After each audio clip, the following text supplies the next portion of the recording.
Hello दोस्तों, एक बार पुनः आपका फिर से स्वागत है हमारे इस प्लेटफॉर्म पर, जहां पर हम भारतीय राज्य व्यवस्था को कवर कर रहे हैं। और आज हम ये संसद का पार्ट 3 होगा। इसमें हम संसद पर आधारित प्रश्नों को देखेंगे और ये जो वीडियो होगा आपके सभी एग्जाम के लिए, यदि आप गवर्नमेंट एग्जाम की तैयारी कर रहे हैं तो बहुत खास रहने वाला है। ठीक है, तो आप प्रतिदिन 1 बजे की क्लास में आप जुड़ जाया कीजिए और अपने आप का स्वयं का मूल्यांकन करिए कि आप कहाँ स्टैंड करते हैं, आपकी रैंक क्या है और आप क्या जो टॉपिक, इसमें टॉपिक टेस्ट चल रहा है। इसके बाद हम लोग क्या करेंगे, जब पॉलिटी टॉपिक टेस्ट खत्म हो जाएगा तो हम लोग मिक्स करेंगे, सारे पॉलिटी को एक मॉक टेस्ट बनाएंगे। 50-50 टॉप 50 क्वेश्चन हम लोग डेली प्रैक्टिस करेंगे। ठीक है, जब इस तरह से सभी सब्जेक्ट खत्म हो जाएंगे तो हम लोग केवल जीके जीएस पढ़ेंगे। जीके जीएस के नाम से सीरीज चलाएंगे और वो सीरीज में सभी सब्जेक्ट के सभी क्वेश्चन सम्मिलित होंगे। ठीक है, और वहां भी हम लोग देखेंगे कि हम लोग का दिमाग कितना बुस्ट है, कितना रन काम कर रहा है, हमारे दिमाग का, हमारे ब्रेन का जो न्यूरॉन्स है कितना तेजी से काम कर रहे हैं। ठीक है, अभी हम लोग सबसे इजी टास्क लेके चल रहे हैं, टॉपिक टेस्ट। आप समझिए, जब टॉपिक टेस्ट चल रहा है इसके बाद हम लोग क्या करेंगे, फुल टेस्ट चलेंगे, इसके बाद मिक्स टेस्ट चलेंगे। मिक्स टेस्ट मतलब उसमें सब सब्जेक्ट होंगे। ठीक है, वीडियो शुरू करते हैं। और आप नए हैं तो प्लीज़ चैनल को सब्सक्राइब कर दीजिए। तो आज के मोटिवेशनल कोट की तरफ बढ़ते हैं। तो आज का जो मोटिवेशनल कोट होगा, आपको पता है बहुत से लोग होंगे भाग के सहारे बैठे होंगे, क्या हाथ में लकीर ही नहीं है ना, किस्मत ही नहीं काम कर रही है। भाई जरा देखो तो सही, जो लक होता है ना, मात्र 2 अक्षर का है लक, जिसके सहारे आप बैठे हो। भाग के सहारे यदि आप बैठे हो तो भी कोई तीर नहीं मार दे रहे हो, वो भी मात्र 2.5 अक्षर का ही है।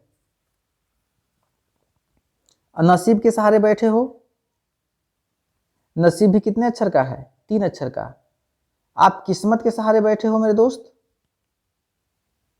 ये भी 3.5 अक्षर का है। ठीक है, लेकिन जो मेहनत होता है, मेहनत, वो तो 4 अक्षर का होता है ना। बताओ,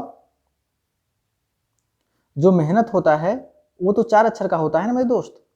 तो इसलिए आप केवल मेहनत करो, ना तो लक के सहारे रहो, ना तो भाग्य के सहारे, ना नसीब के सहारे, ना ही किस्मत के सहारे। हमें नहीं पता मेरा किस्मत क्या होगा, लेकिन मेहनत तो हमने किया ना। आपको खुद नहीं पता आपका मेहनत क्या होगा, आपका किस्मत क्या होगा, आपका नसीब क्या होगा, आपके लक में क्या है।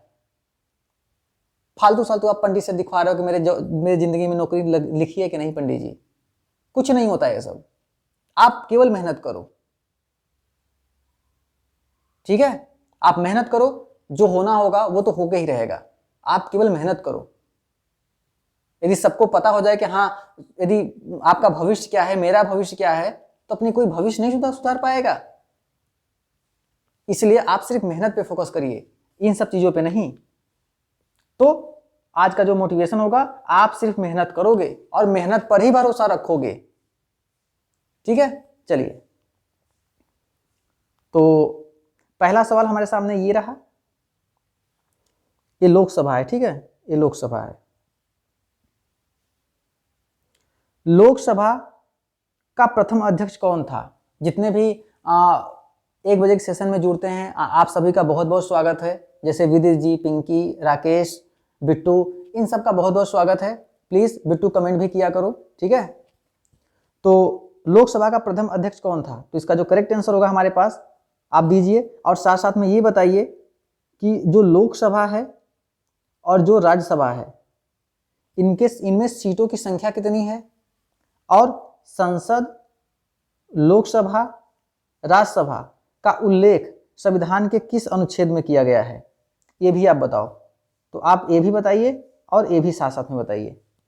ठीक है, तो इसका जो करेक्ट आंसर होगा हमारे पास, जीवी मावलंकर, गणेश वासुदेव मावलंकर, लोकसभा का प्रथम अध्यक्ष गणेश वासुदेव वावलंकर। ठीक है, अब इन ऑप्शन को देखिए। इन ऑप्शन से मैं कुछ चीजें बता दूंगा आपको। जॉन मथाई स्वतंत्र भारत के पहले क्या थे? ये रेल मंत्री थे।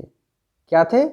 रेल मंत्री। जॉन मथाई रेल मंत्री थे क्या? बताइए। और बलदेव सिंह, जो बलवान होगा ना वो रक्षा करेगा, ये कौन थे? रक्षा मंत्री।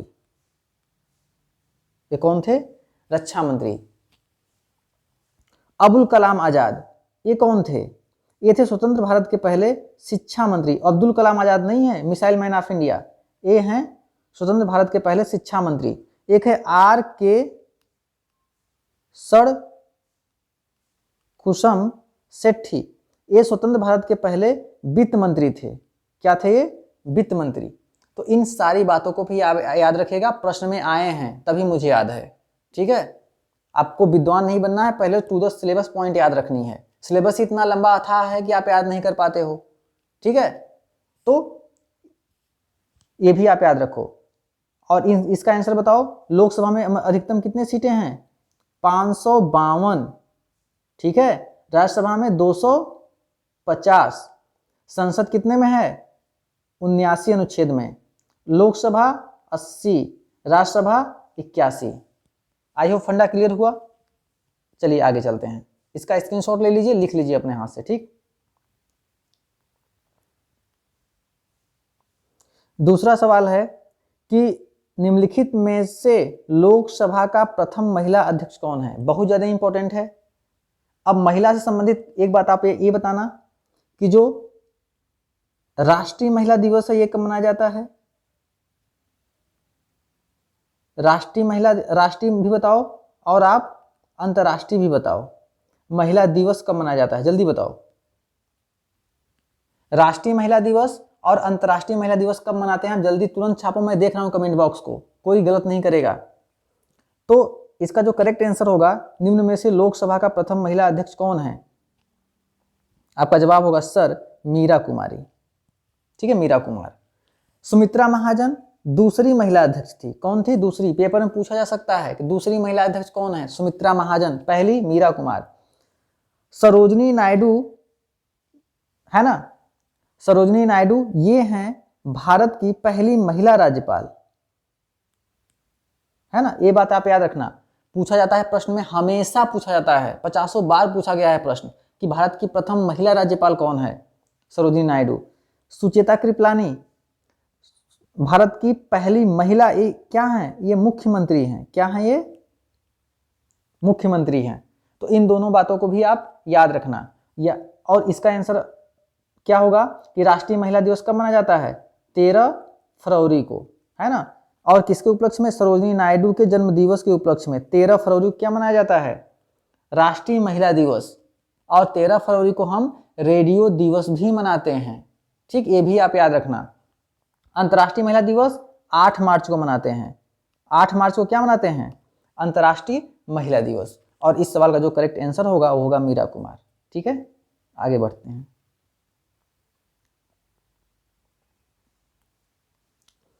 लोकसभा अध्यक्ष अपना त्याग पत्र किसे संबोधित करता है?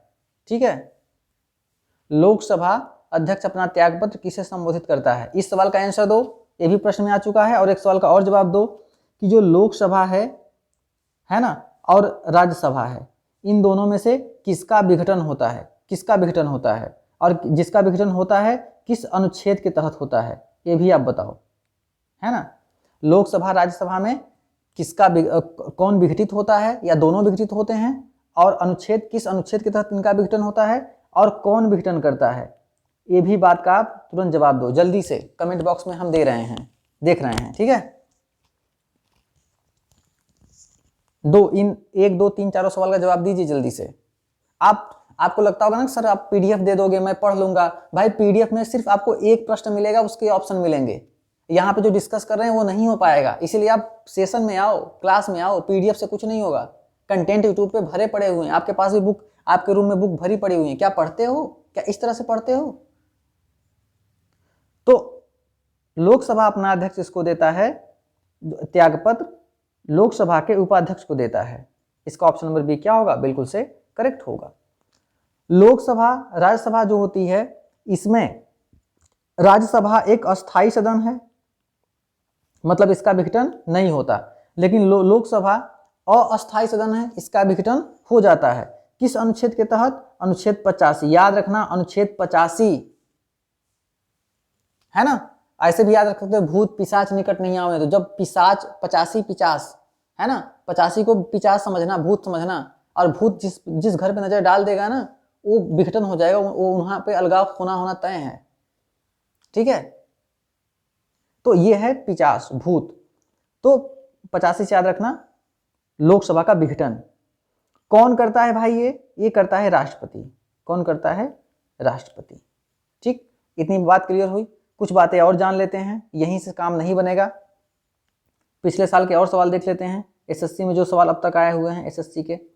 इसमें सवाल ये आया है, यहां संबंधित करते हैं हम कि यदि राष्ट्रपति,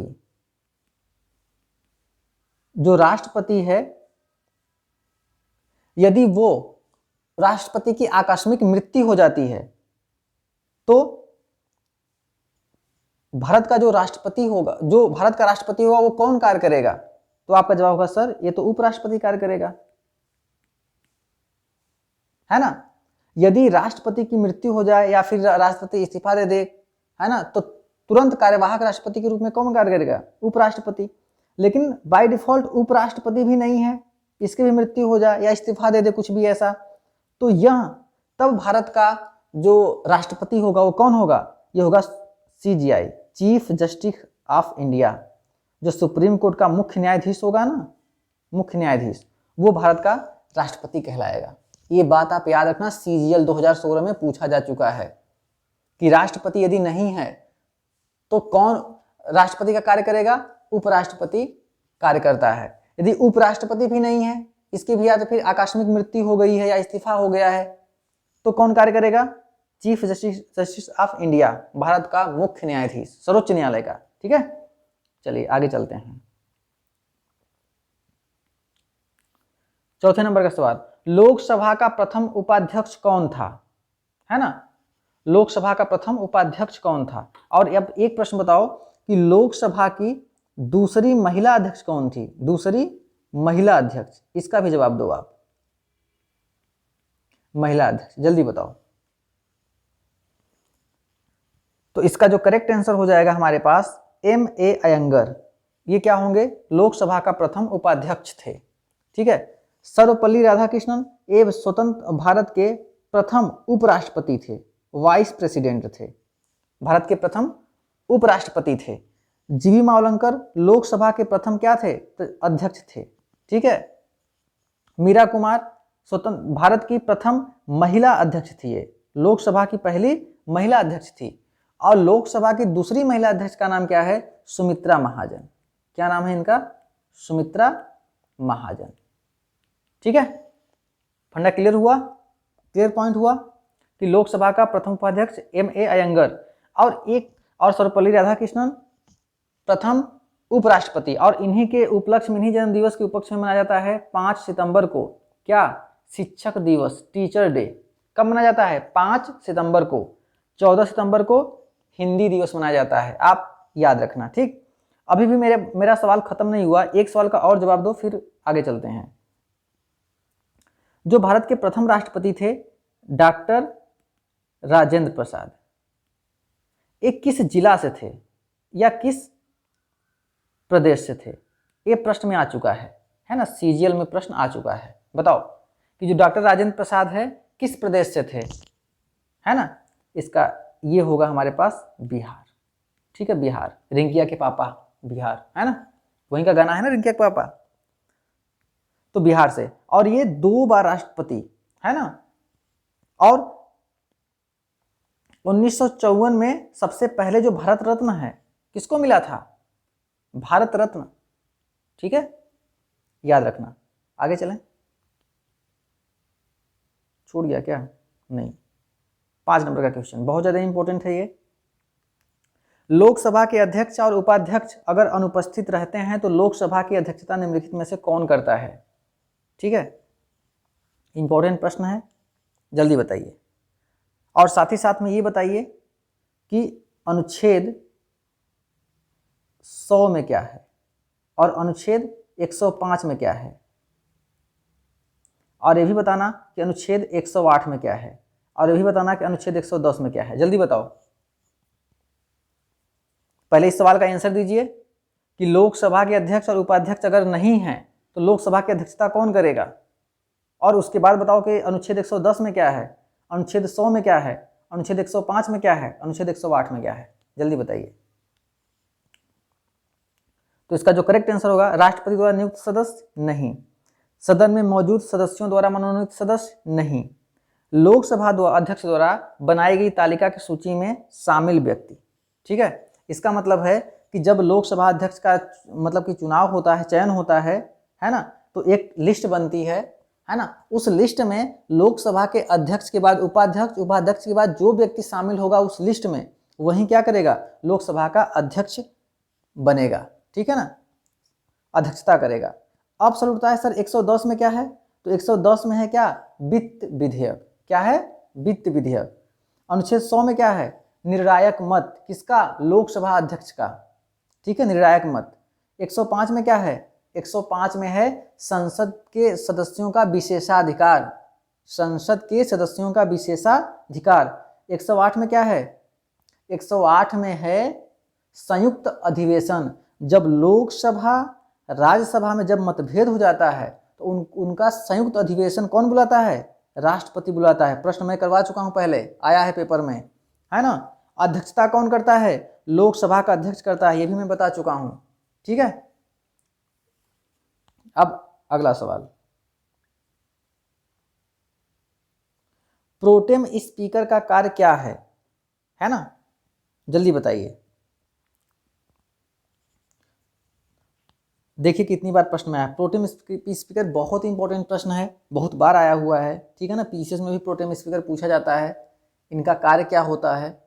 ठीक है, तो इसका जवाब होगा अध्यक्ष की अनुपस्थिति में सदन की कार्यवाही संचालन करना नहीं। जब अध्यक्ष की अनुपस्थिति रहेगी तो सदन की कार्यवाही कौन करेगा, उपाध्यक्ष करेगा, ये गलत है।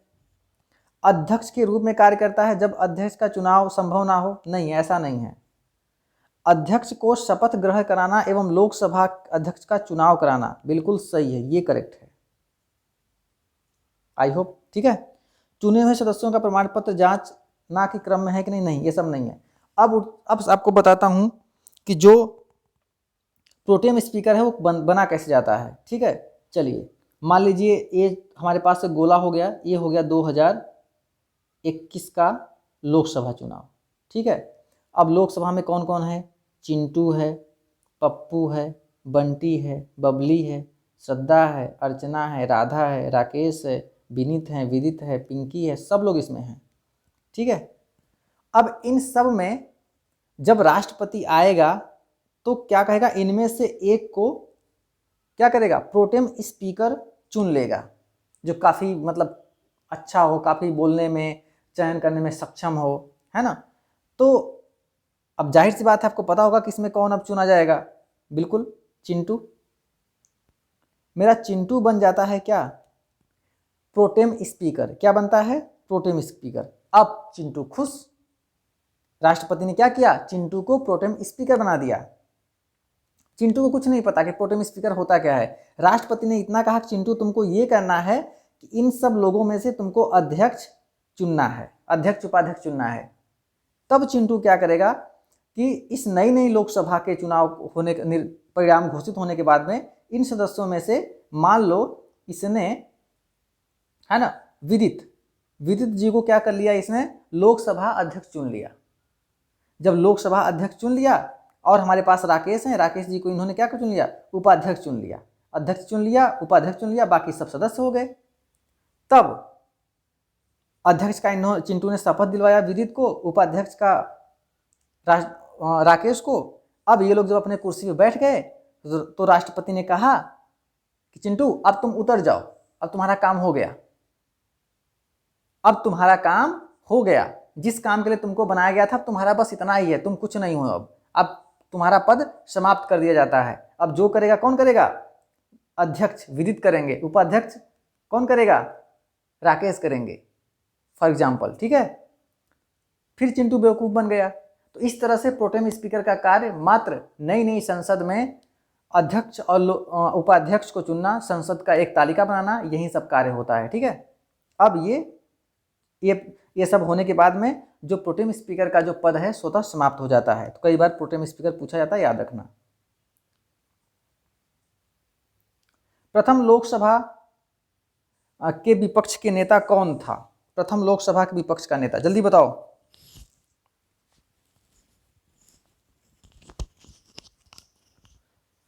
ठीक है, तो और आप, ठीक है, तो इसका जो करेक्ट आंसर होगा हमारे पास ए के गोपालन। बिल्कुल गलत आंसर मत दो आप लोग, सही आंसर दो। डॉक्टर भीमराव अंबेडकर, शिक्षा वह श्रेणी का दूध है जो जितना पिएगा उतना ही दहाड़ेगा। ठीक है, तो एक बात और आप याद रखना कि प्रारूप समिति के अध्यक्ष कौन थे। जितनी बार आएगा मैं उतनी बार बताऊंगा जब तक तब तक कि आपको याद नहीं हो जाता। प्रारूप समिति का अध्यक्ष डॉक्टर भीमराव अंबेडकर। कितने सदस्य थे? 7। कब गठित हुई? 29 अगस्त 1947। ठीक है, और अनुच्छेद 32 को इन्होंने ही क्या कहा है? संविधान की आत्मा कहा है, संवैधानिक उपचारों का अधिकार। और संविधान की निर्माता किसे बोलते हैं? भीमराव अंबेडकर को।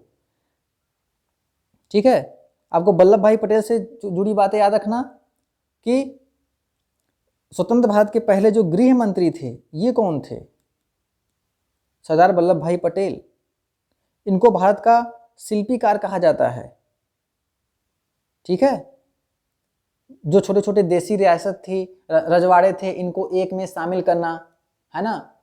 जितने भी हैदराबाद के देसी रियासत थी, पुर्तगाली थे गोवा में, इन सबको एक करना में सबसे महत्वपूर्ण भूमिका कौन निभाया था? सरदार वल्लभ भाई पटेल।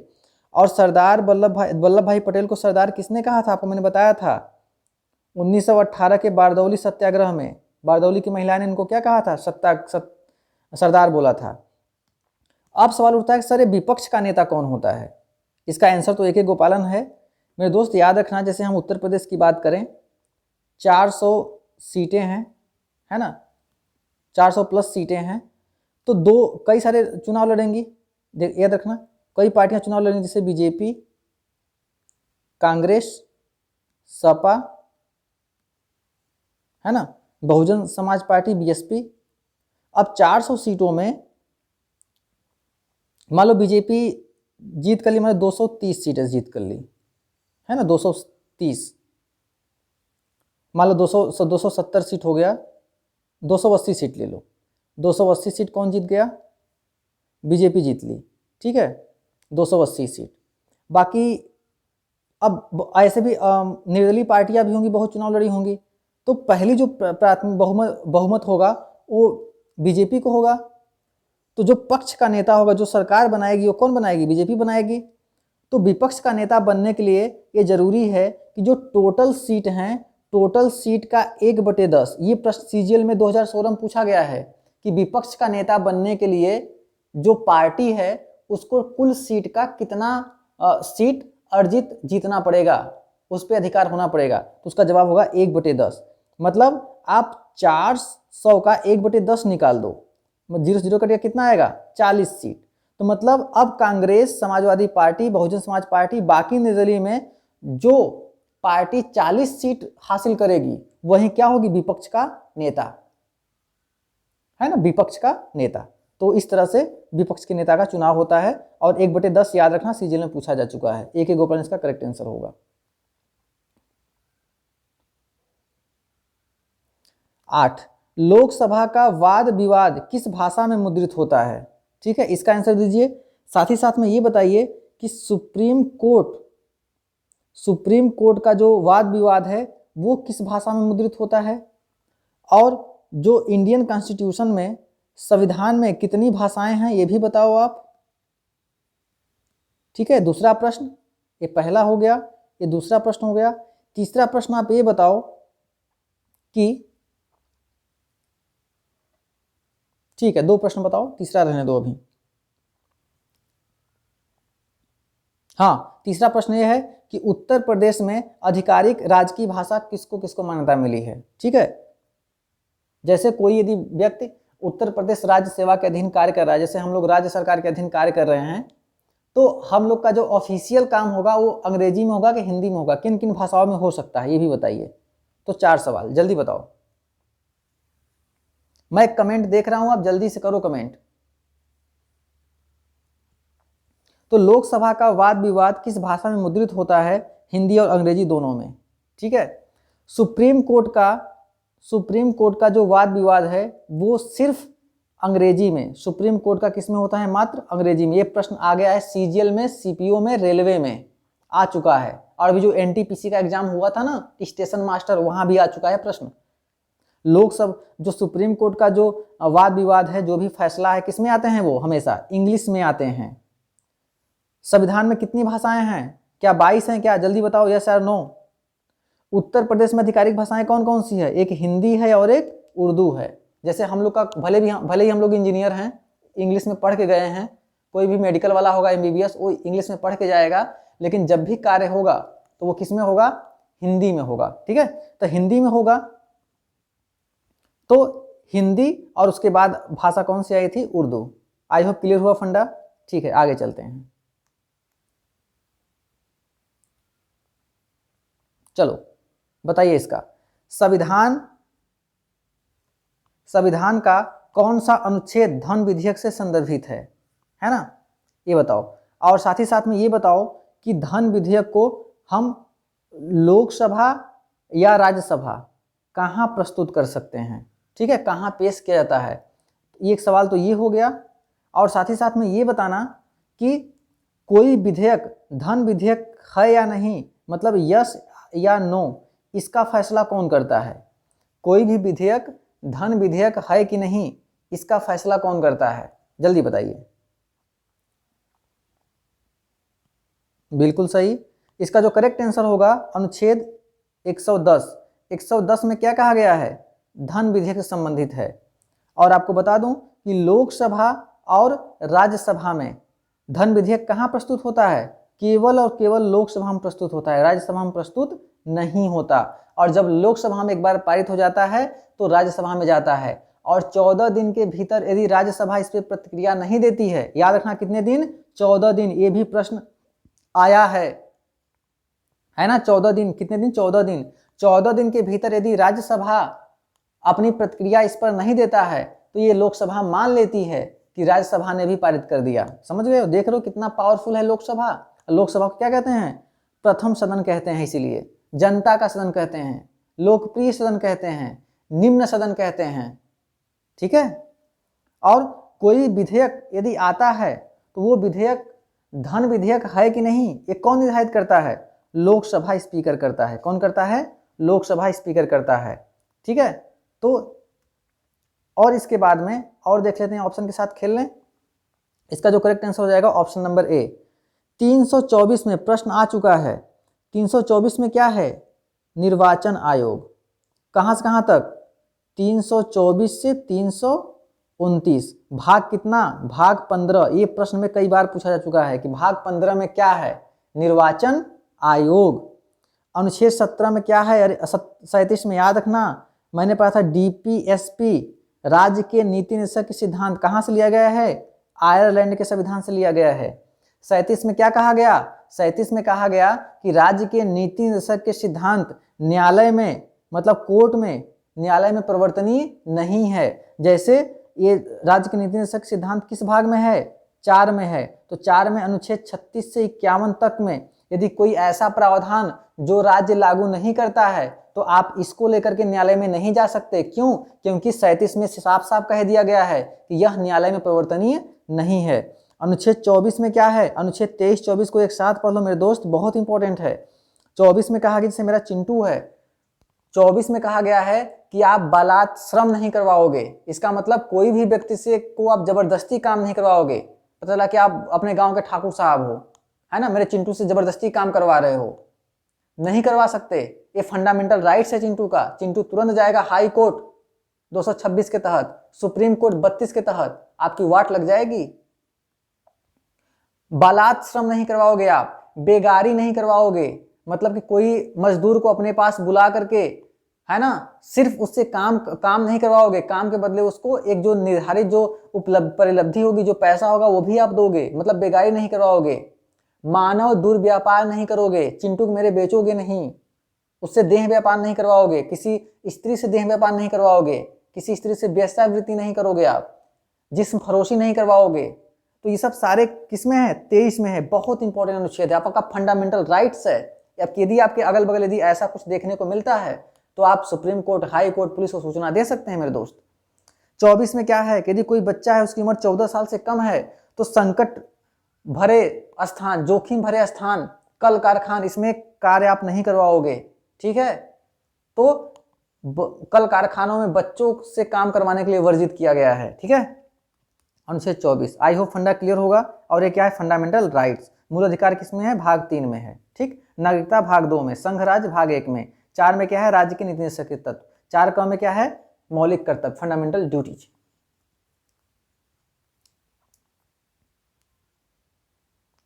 लोकसभा में किस विधेयक को धन विधेयक के रूप में मंजूरी निम्न से कौन करता है। मतलब लोकसभा में कौन बताता है कि कोई विधेयक धन विधेयक है कि नहीं। तो आपका जवाब होगा सर ये लोकसभा का अध्यक्ष, हमने बताया अभी। राज्यसभा में नहीं पेश किया जाता है सबसे पहले धन विधेयक, ठीक है। चलो कुछ और बातें याद रख लेना।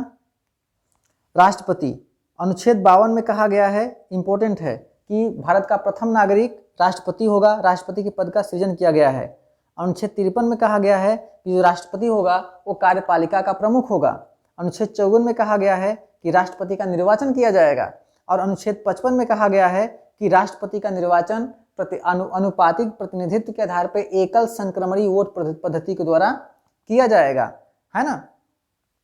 ये पूछा था, एकल संक्रमणी पद्धति पूछा था पेपर में। और अनुच्छेद 60 के तहत राष्ट्रपति क्या करता है, शपथ लेता है।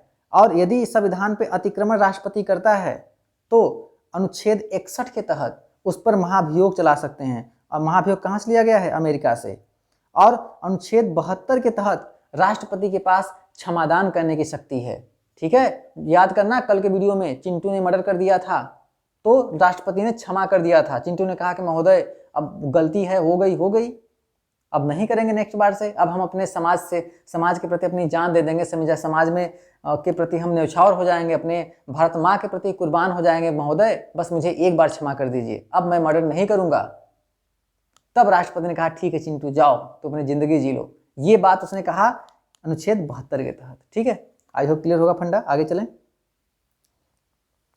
हरियाणा में लोकसभा की सीटें कितनी हैं मेरे दोस्त, ये बहुत ज्यादा इंपॉर्टेंट है। लोकसभा और राज्यसभा की सीटें 28 राज्य को आपको पता होना चाहिए। पेपर में हमेशा पूछा जाता है, चाहे जो भी पेपर हो पूछा ही पूछा जाता है। आप कितना भी कर लो, आप इससे भाग नहीं सकते। आप कहोगे सर ये मानते हैं कि इतना याद करें केवल एक तो प्रश्न आएगा, एक प्रश्न नहीं आएगा, एक प्रश्न सिलेक्शन नहीं, हमारा तो सिलेक्शन कोई फर्क नहीं पड़ेगा। मेरे दोस्त उन लड़कों से आप मिलो। मेरे पास तो ऐसे लड़के फोन करते हैं ना जिनका 0.13 नंबर से छट जाते हैं बाहर, 0.25 नंबर से बाहर हो जाते हैं। नॉर्मलाइजेशन हो गया 0.00013 नंबर से बाहर हो गए, समझ रहे हो आप। तो पॉइंट नंबर 0.25, 0.3, 1 नंबर 2 नंबर से जिनका सिलेक्शन रुकता है उनसे पूछो क्या बीतती है उनके ऊपर। इसलिए पूरा चुपचाप से पढ़ाई करो, 1 नंबर 2 नंबर मत देखो कि 1 नंबर नहीं मानते हैं, ये नहीं याद होगा तो 1 नंबर में मेरा जाएगा, ऐसा थोड़ा है। चिंटू जैसा मत बनो। तो मैं इसको याद करने के लिए मैं बताऊंगा आपको कि मैं सबसे पहले लोकसभा लिखूंगा, जो पहला नंबर लोकसभा होगा, दूसरा नंबर राज्यसभा। जैसे बात करें इसका जो करेक्ट आंसर होगा हमारे पास डी होगा। लेकिन सुनो 80-31 ये कहाँ का है, उत्तर प्रदेश का। मतलब 80 लोकसभा की सीटें हैं उत्तर प्रदेश में, 31 राज्यसभा की सीटें कितनी हैं, 31।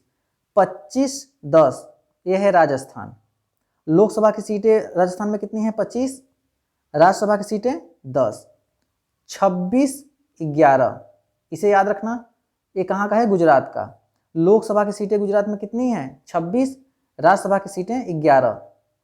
40-16 ये कहाँ का है, ये बिहार का है। लोकसभा की सीटें कितनी, 40। राज्यसभा की सीटें 16।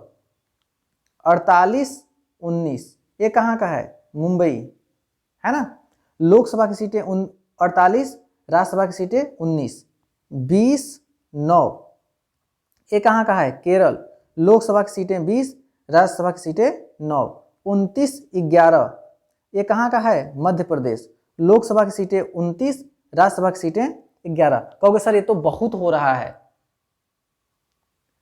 ये ऐसे आपको याद होना चाहिए, टिप्स पे रटे हुए होने चाहिए, फिर देखते हैं सिलेक्शन कैसे नहीं होगा, ठीक है। भारतीय संसद एक सदनी है कि द्विसदनी है, ये आपको बताना है। भारतीय संसद कैसी है, ठीक है। और आप एक क्वेश्चन है कि संसदीय प्रणाली कहाँ से ली गई है, जो संसदीय व्यवस्था है वो कहाँ से ली गई है ना, कहाँ से ली गई है। कमेंट बॉक्स में इसका आंसर छापो। इसका जो करेक्ट आंसर होगा हमारे पास 2 सदनी। कैसे? एक होती है हमारे पास लोकसभा, दूसरी होती है हमारे पास राज्यसभा। बिल्कुल सही, सब लोग सही आंसर दे रहे हैं। हो गया आप लोग का काम। कुल मिलाकर त्रिपुरा में राज्यसभा की सीटें हैं, बताओ त्रिपुरा में। तो हमने हमेशा कहा है कि पहला जो नंबर लिखेंगे हमारा लोकसभा होगा, दूसरा होगा हमारे पास राज्यसभा। ठीक है, तो इसके पहले एक चीज मैं, ठीक है, तो त्रिपुरा में जो लोकसभा की सीटें हैं कितनी हो जाएंगी हमारे पास, बताओ जल्दी। राज्यसभा 1 है ना, 13-7 याद रखना, 13 और 7। ये कहाँ का है? असम का है। असम में 13 लोकसभा की सीटें हैं, राज्यसभा की सीटें कितनी हैं? 7। और हमने अभी बताया कि 25-10। लिंक करो, दिमाग काम करना बंद कर दिया है आप लोगों का, समझ रहे हो? 25-10 ये कहाँ का है? राजस्थान का। राजस्थान में लोकसभा की सीटें 25, राज्यसभा की सीटें 10। तो आपको ये रटना पड़ेगा, ठीक है ना? रट लो। रटने का देखो सिर्फ एक रीजन है, हम कहें कि आप हमें याद कर लो, याद कर लोगे।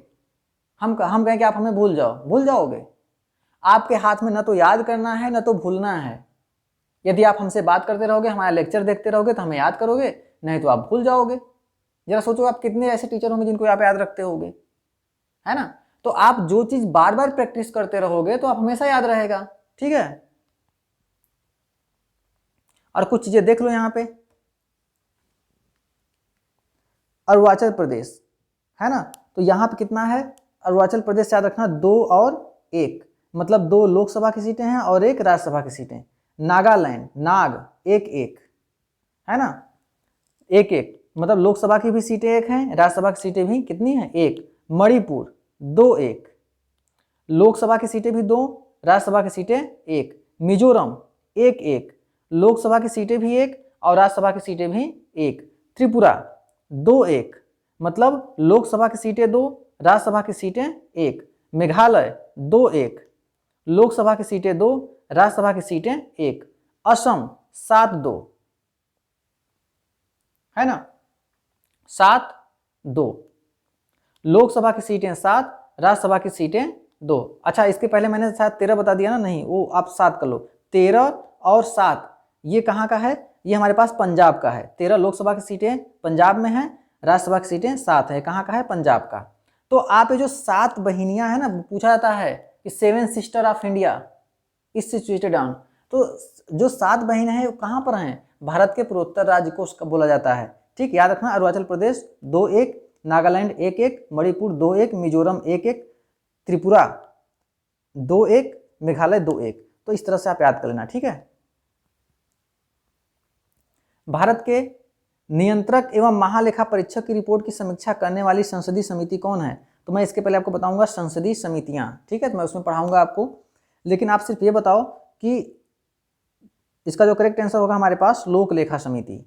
लेकिन आपको ये बताना है कि लोक लेखा समिति में जो सदस्य हैं उनकी संख्या कितनी है, लोकसभा से कितने आते हैं और राज्यसभा से कितने आते हैं। जल्दी कमेंट बॉक्स में छापो। ठीक, अगला सवाल, संसद की लोक लेखा समिति का अध्यक्ष नियुक्त कौन करता है? जो संसद की लोक लेखा समिति होती है उसका अध्यक्ष नियुक्त कौन करता है? आप कमेंट बॉक्स में ये छापो कि कोई यदि व्यक्ति लोकसभा से प्रधानमंत्री बनना चाहता है, पीएम बनना चाहता है, तो उसकी उम्र कितनी होनी चाहिए। यदि वो राज्यसभा से पीएम बनना चाहता है तो उसकी उम्र कितनी होनी चाहिए, है ना। लोकसभा का चुनाव लड़ने के लिए उम्र कितना होना चाहिए, राज्यसभा चुनाव के लिए कितना उम्र होना चाहिए, पंचायत का चुनाव लड़ने के लिए उम्र कितना होना चाहिए, इवन, है ना। आप बताओ जल्दी से। तो इसका जो करेक्ट आंसर हो जाएगा हमारे पास लोकसभा का अध्यक्ष।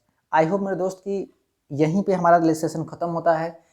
ये लेक्चर कैसा लगा आपको, आप कमेंट बॉक्स में ज़रूर बताइएगा, ठीक है। और अपनी इस वीडियो खत्म होने के बाद जैसे ही संसद खत्म होगा इसका पीडीएफ मैं प्रोवाइड करा दूंगा, आप वहाँ से डाउनलोड करके रिवीजन करते रहिएगा। और हाँ, पीडीएफ पे भरोसा मत करिएगा, पीडीएफ में सिर्फ एक क्वेश्चन मिलेगा और यहाँ पे आप देख सकते हैं ना, एक क्वेश्चन से मैं कई क्वेश्चन डिस्कस करा रहा हूँ, तो इसलिए ज़रूरी है आप सेशन में आएँ। तो थैंक यू, आज के लिए बस इतना ही, बाय।